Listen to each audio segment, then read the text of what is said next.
बहुत समय पहले की बात है। उत्तर दिशा में एक पहाड़ी राज्य था, मल्लवन। यह राज्य न तो बहुत बड़ा था, न ही बहुत प्रसिद्ध, लेकिन यहाँ के लोग दिल के साफ और मेहनती थे। इसी राज्य के एक छोटे से गांव अमरगढ़ में एक साधारण झोपड़ी में रहता था कनू, एक चरवाहा। कनू हर सुबह बकरियों को लेकर पहाड़ों की ओर निकलता और दिन भर दूर दराज के घास के मैदानों में उन्हें चराता। उसकी उम्र केवल 17 साल थी, पर जिम्मेदारियां बहुत बड़ी। उसके माता पिता उसे बचपन में ही छोड़कर चले गए थे। अब उसकी दुनिया बस एक ही इंसान में सिमटी थी, उसकी दादी। दादी ही उसकी मां भी थी, पिता भी और गुरु भी। हर रात सोने से पहले दादी उसे कहानी सुनाती, एक राजा की जो कभी एक साधारण इंसान था। दादी की आंखों में चमक होती और कनू की बांसुरी की धुन उनके होठों पर मुस्कान ले आती। दादी, कनू बेटा, याद रख, सच्चा राजा वो नहीं होता जिसके सिर पर मुकुट हो, बल्कि वो होता है जो दूसरों के लिए त्याग कर सके। कनू मुस्कुरा देता और सोचता, मैं तो बस एक चरवाहा हूं। लेकिन एक दिन सब कुछ बदल गया। शाम को जब कनू अपनी बकरियां चराकर लौटा, उसने देखा दादी चारपाई पर अचेत पड़ी थी। उसने तुरंत गांव के वैद्य को बुलाया। वैद्य ने दादी की नब्ज देखी और सिर हिलाया। बेटा, बहुत कोशिश कर ली, अब इन्हें सिर्फ कोई चमत्कार ही बचा सकता है। कनू का दिल कांप गया। उस रात वह झोपड़ी के बाहर अकेले बैठा था। चारों ओर सन्नाटा था, हवा तक रुक गई थी। उसने धीरे से अपनी बांसुरी निकाली और बजाने लगा, एक धीमी करुण धुन। जैसे ही वह बांसुरी बजा रहा था, धुंधलके में एक आकृति दिखाई दी। एक बूढ़ा व्यक्ति लाठी के सहारे चलता हुआ, लंबी दाढ़ी, आंखों में रहस्य और होठों पर हल्की मुस्कान। बूढ़ा, क्या तुम सच में चाहते हो कि तुम्हारी दादी बच जाए? कनू चौंक गया, लेकिन डर नहीं लगा। उसने हाथ जोड़कर कहा, हाँ बाबा, मैं कुछ भी करूंगा, आप बस रास्ता बता दो। बूढ़ा मुस्कुराया और आसमान की ओर इशारा किया। पूर्व दिशा में एक गहरा जंगल है। उस जंगल के बीचों बीच है आग और राख की गुफा। उस गुफा में छिपा है राख का हीरा। वो हीरा किसी को दिखता नहीं, सिर्फ उसी को जिसका दिल सच्चा और नीयत साफ हो। अगली सुबह कनू तैयार हो गया। उसने एक छोटी सी थैली में कुछ सूखी रोटियां रखी, दादी को चुपचाप प्रणाम किया और अपनी बांसुरी लेकर जंगल की ओर निकल पड़ा। सूरज की किरणें जब उसकी पीठ पर पड़ी तो लगा जैसे आसमान भी उसे आशीर्वाद दे रहा हो। कनू चलता गया। दूर दूर तक कोई नजर नहीं आया। पहाड़ी रास्ते, कांटे, कीचड़, लेकिन वो रुका नहीं। शाम को एक पत्थर पर बैठकर उसने रोटी खाई और बांसुरी बजाई। जंगल जैसे उसकी धुन को सुनकर शांत हो गया। रात को आसमान के नीचे पेड़ों की छांव में लेटकर कनू ने पहली बार खुद से पूछा, क्या मैं सही कर रहा हूं? लेकिन फिर दादी की मुस्कान याद आई और उसका संकल्प और मजबूत हो गया। दूसरा दिन कनू एक अजीब जंगल में पहुंचा। पेड़ इतने घने थे कि धूप तक नहीं पहुंचती थी। तभी हवा में एक अजीब आवाज गूंजी, अगर तुम हीरा चाहते हो तो पहले अपने आप को पहचानो।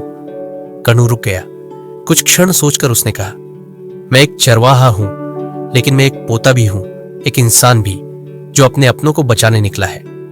जैसे ही उसने यह कहा, पेड़ों के बीच एक संकरा रास्ता खुल गया। कनू जैसे ही आगे बढ़ा, उसे सामने एक महल दिखाई दिया। सुनहरे गुंबद, रेशमी पर्दे और मीठी खुशबू। वहां उसकी दादी मुस्कुरा रही थी, स्वस्थ, जवान, सुंदर कपड़ों में। कनू दौड़ पड़ा, दादी अब ठीक है? लेकिन तभी महल की दीवारें हिलने लगी। एक सुंदर युवती प्रकट हुई, नीली आंखें, चमकती त्वचा। कनू, अब कष्टों की जरूरत नहीं, यही रहो, ये सब तुम्हारा है।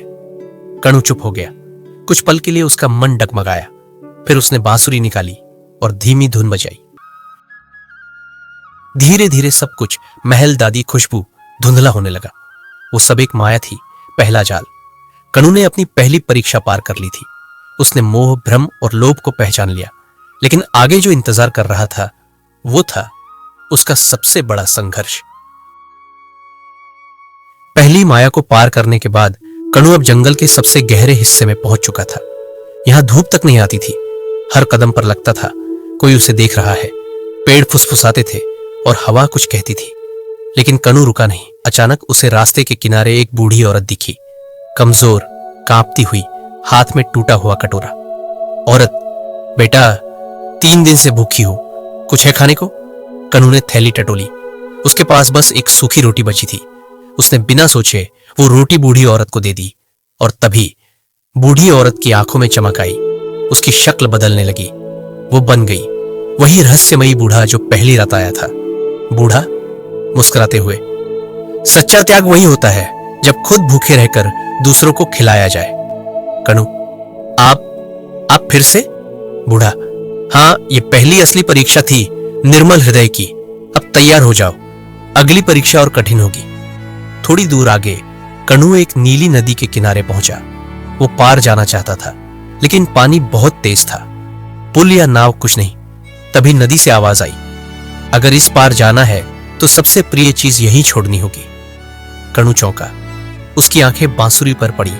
दादी की दी हुई बांसुरी, आखिरी निशानी।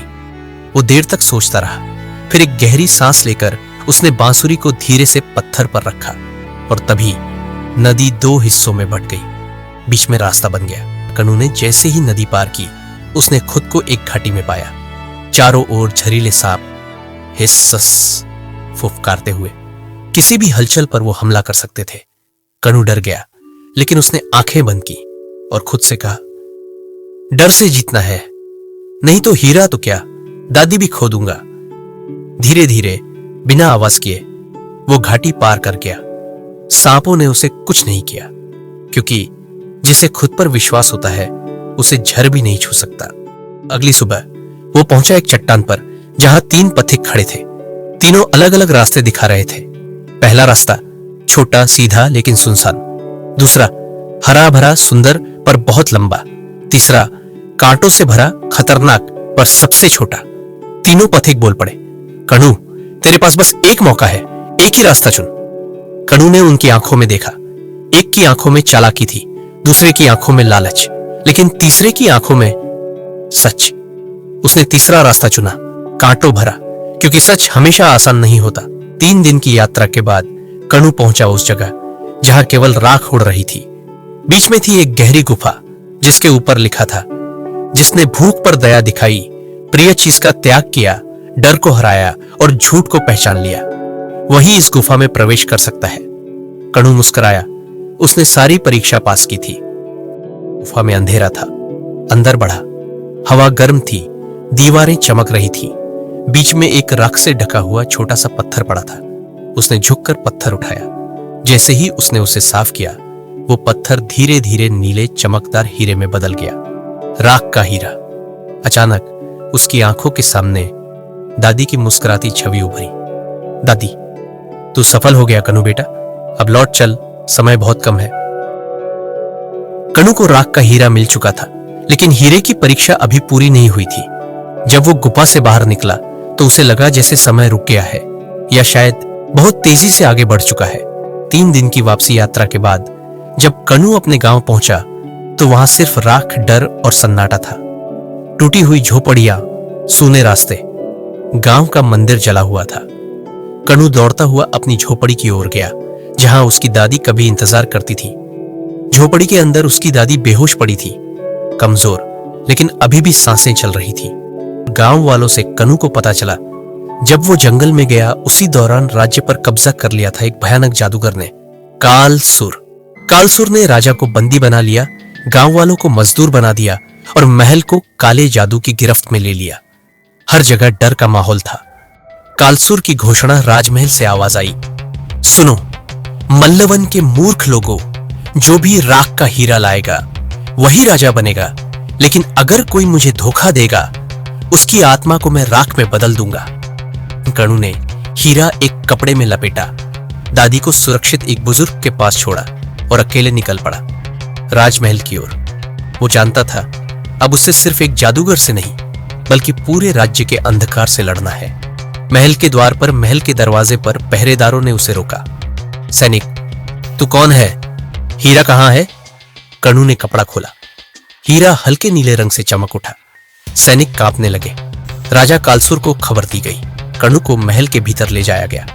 अंदर अंधेरा था। दीवारों पर जलती हुई नीली आग, हवा में अजीब सी सरसराहट। एक ऊंचे सिंहासन पर बैठा था, काला वस्त्रधारी, चमकती आंखों वाला कालसुर। उसकी हंसी से दीवारें कांप उठी।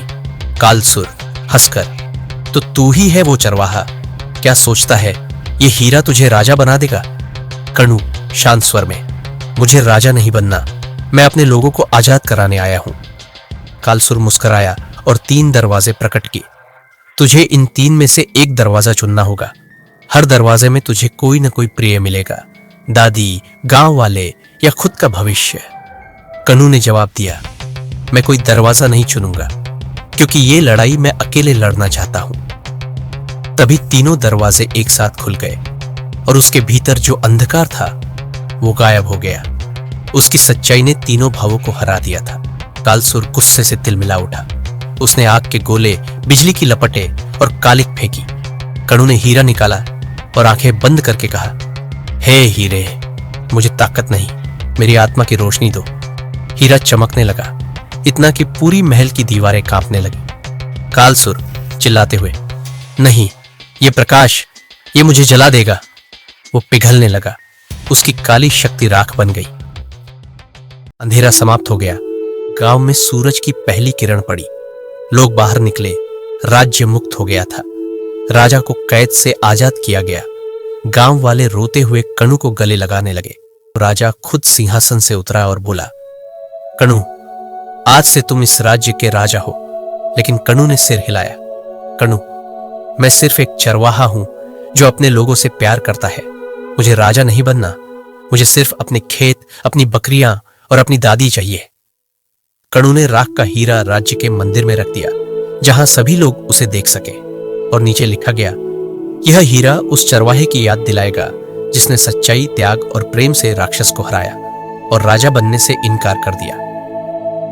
राजा बनने के लिए ताज नहीं चाहिए, सिर्फ सच्चा दिल चाहिए जो अपने डर, लोभ और घमंड से लड़ जाए। वही असली हीरो होता है।